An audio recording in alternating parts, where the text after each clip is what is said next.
He watched her escape the house and thought he might be able to have a few minutes alone to discuss a few things.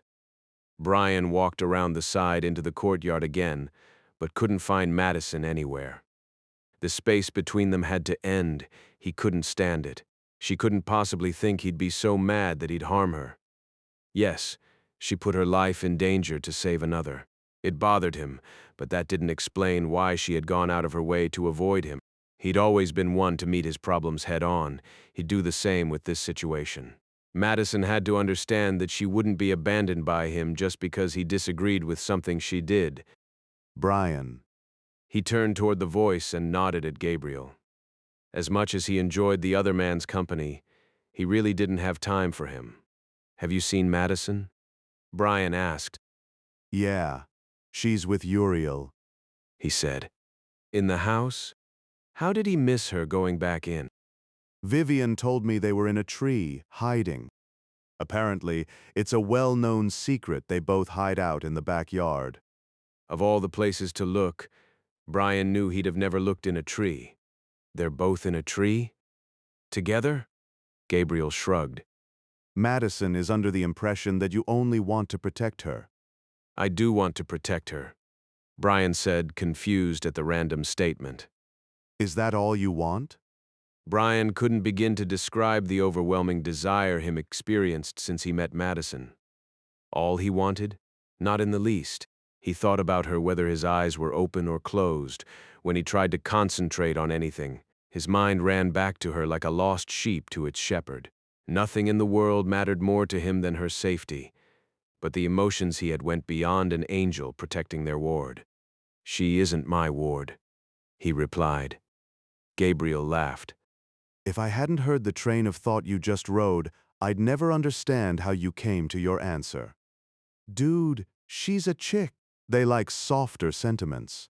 If you go up to Madison and tell her she's not your ward, she may just deck you. Brian knew there was a point to what Gabriel had said, but he had no idea what it was. "I don't know what she wants." Gabriel shook his head and sighed. I know you are socially stinted and all, but there's an entire avenue of human interaction you are skirting around. Let me ask you this. He paused. If you walked in the room and saw Madison in my arms, her chest pressed up against mine, how would you react? Before the image could fully form in his mind, Brian balled up his fist and sent it crashing into Gabriel's face. Anger overwhelmed him until his vision became hazed with a red tinge and bloodlust exploded in his veins. You have some kick-ass reflexes there, buddy. Gabriel took a step back and pinched his nose. The bone made a sickening popping sound as he readjusted it. That feeling in the pit of your stomach is called jealousy. You can't stand the idea of another man touching a woman you want. Brian calmed down enough to take in what he said. "I hit you," he said in awe. Right, now jealousy is not a male emotion, though we display it more. Now, chew on this for a moment. You are standing on the front steps, and a beautiful young woman wishes to express her gratitude for your heroic efforts that she sees as having saved her life. She hugs you, wraps her arms around you tight, and you return the gesture. Innocent, right? Then Madison happens to open the door and see the man she's interested in, with another chick in his arms. The impact of his words hit Brian with tremendous force. Madison wasn't avoiding him because she didn't want to hear a lecture on personal safety. She was angry. It never occurred to him, not once, she would think anything of the hug he and Abigail exchanged. He sure didn't. "She didn't punch Abigail in the face," Brian said. Did that mean she didn't feel the same level of jealousy as he did? All Gabriel had done was say it. Madison had seen the interaction. Women don't generally respond with violence. We hit things, they cry. "I made her cry?" Brian's guilt roared up just as quickly as his jealousy had moments before. The idea he caused her pain wounded him. I don't know if she cried, I was generalizing. Look, here's my entire point to this whole conversation. Decide how you feel and tell her because you are leaving her to think for you. It is my duty as a member of the male species to inform you that if you let a woman think for you, they'll screw it up every time. Gabriel put his hand on Brian's shoulder and smirked. Though you do a pretty good job of screwing it up all on your own. Madison might improve your thought processes. Chicks dig flowers. Then he walked away. Brian set out to find Madison. He had no idea how much time had passed while he looked for the confounding woman. The sun began to set. Women may confuse him. They might even make him question their sanity. But Madison would know here and now that he had no desire whatsoever to have another woman pressed against him. Now, Madison pressed up against him was a different story.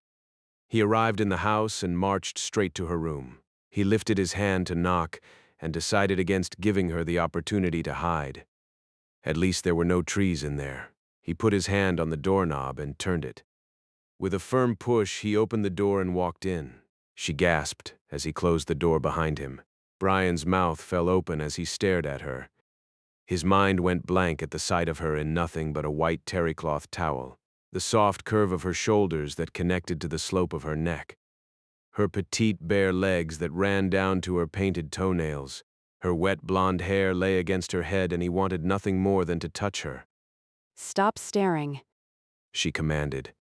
He tried to turn away. The polite thing to do would have been to leave, but he found he couldn't move. His feet had turned to stone, and he couldn't do anything but gaze at the most beautiful thing he'd ever seen. "I'm sorry," he whispered, though he wasn't quite sure he meant it. "You are beautiful." I'll be right back. She darted into the adjacent bathroom as if the hounds of hell were nipping at her heels. Well, that moment hadn't gone at all like he'd envisioned. He wanted to talk to her, to end her desire to avoid him. Instead, he burst into her room, uninvited, and gawked at her like a man who had never seen a naked woman.